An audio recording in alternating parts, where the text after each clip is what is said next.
Hi, friends. Amelia here from Pebble, joined by my colleague Susan with QuestResearch Group. We got great responses to our little video and infographic from last week about technology, so we wanted to share one again, this time for food and grocery. So, Susan, why don't you share with us some highlights of this study we just recently ran? Yeah, so a lot of the data I'm going to share with you is part of a larger study that we did.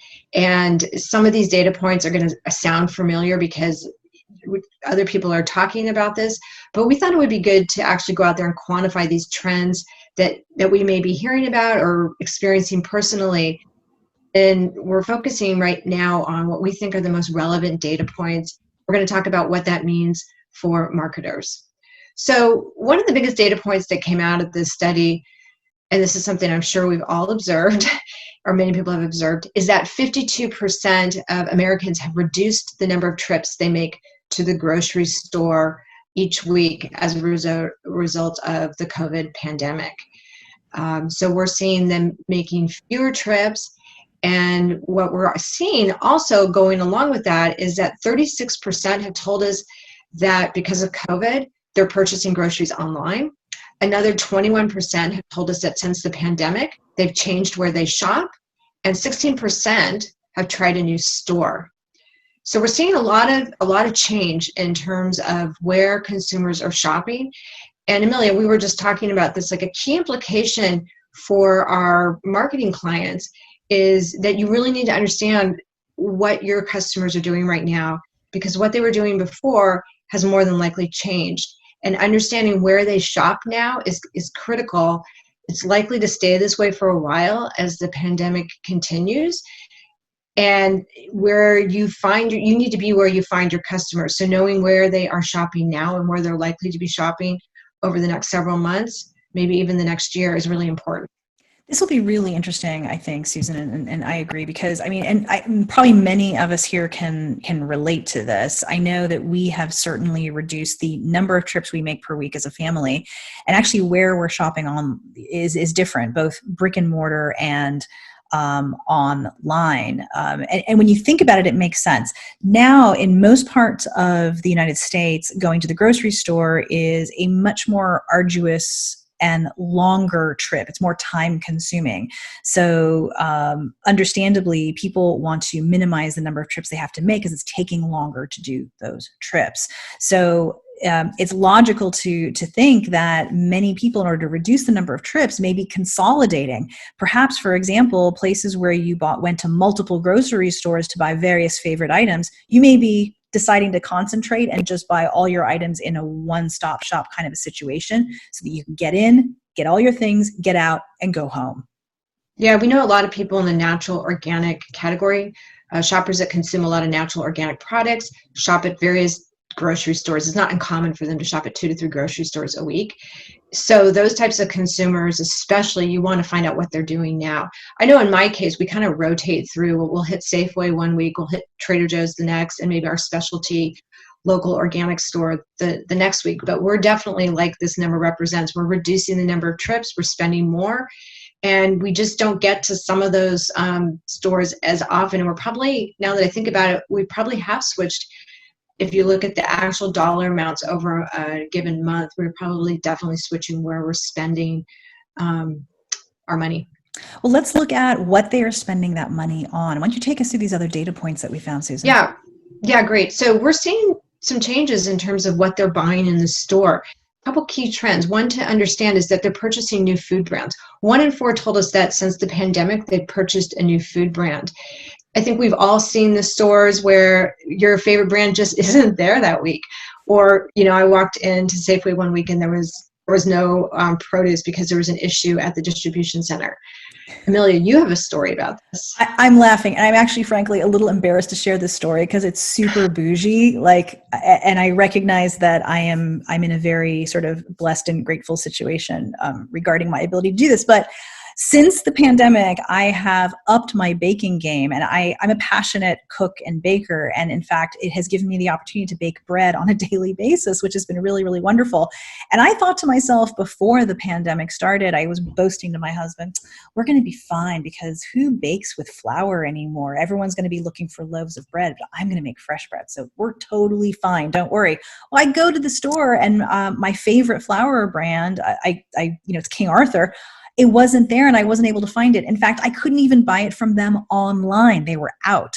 And that actually prompted me to find another smaller flour manufacturer and order from them directly online. So, Susan, I confess, like, I've switched flour brands. Yeah. So the flip side of that is, there's not as much food on the shelves, so people are switching for that reason. But the flip side is we're seeing consumers who are switching to save money. 1 in 5, 20% told us they've switched a brand since COVID to save money. Today, the New York Times, for example, reported that the rate of unemployment is almost that of what was seen during the Great Depression. It's almost 15%. And even for those families who don't have someone unemployed, there's certainly that looming threat that someone in your household is going to lose their job. So it's not surprising to see that consumers are economizing right now, trying to figure out how to save money. And that can be a reason for why they're switching brands. Yeah. But there's a little bit of a silver lining, right, Susan? I was happy to see the data point about eating more meals with family.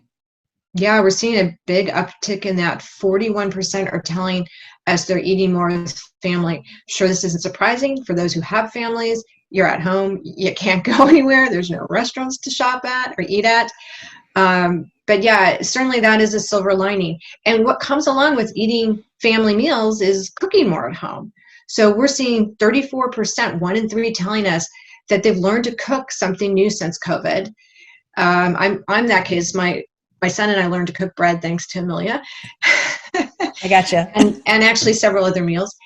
We're also seeing 23%, 1 in 4, using an online app to find recipes. So a lot of experimenting at home with cooking because we're having to cook more. Yeah, exactly. So what does this mean? I'm excited about the positive benefit on children in families where they are able to eat together. I think that's going to be a really, it's a silver lining. So, Amelia, what does this mean in terms of marketing? Well, so, friends, we kind of thought through, well, what does this mean for marketing and for business? And there's 3 key takeaways that we think are worth thinking about here and maybe discussing with your teams. One is that we know that consumers are going outside their current and typical repertoire for shopping, for grocery shopping, whether that be stores or brands especially. So we think this really presents an opportunity for those lesser known brands to actually lean into their marketing now and increase market share. There's a lot of marketing data out there that supports the argument for, as much as you are able, investing in advertising and marketing to increase your share of voice so that when the economy opens up again and people are shopping in the recession because they still have to buy food, you're going to have an opportunity where you might in fact increase market share during a down market. Yeah, and I'd like to just quickly add to that. Every time there's been a recession or economic downturn, small luxuries are always important. And food brands play a really important role here because really most food as a one-off buy is not that expensive. So if consumers are looking to treat themselves, they may buy something that's more premium. Maybe they're not going to do it every single time, but that's an opportunity for you to have a trial experience with your brand, for a consumer to try your brand. And they are looking for those small one-off luxuries. Okay, so another thing that we're seeing is consumers are increasingly accessing digital as part of their shopping and cooking behaviors. We're seeing them shop more online and certainly using digital tools to help prepare family meals. So that means for marketers, now is the time to review and optimize your digital sales strategy. Take a look at what your consumers are doing in terms of digital shopping and even digital exploration of food. Understand that really well and then use that information to strategize and market to those consumers. Absolutely, absolutely. And our last key implication, and Susan, you kind of pointed to this a moment ago, which is, household budgets and shopping budgets are going to be tighter and a little bit different for most Americans. And that's really going to require them to prioritize where they're spending their money and how they're spending that money. So the successful brands, we believe, are going to be the ones that pay really close attention to what their customers value most, what they care about, and making sure that to the best degree possible, you're delivering on those needs that your consumers have right now. Yeah, that's right. So we hope this was helpful. Thanks for joining us. And if you want to share a comment down below, let us know. We'd love to hear about any topics or questions that you have that we might explore in our next study. Thanks a lot, everybody. Bye-bye. Thanks. Bye-bye.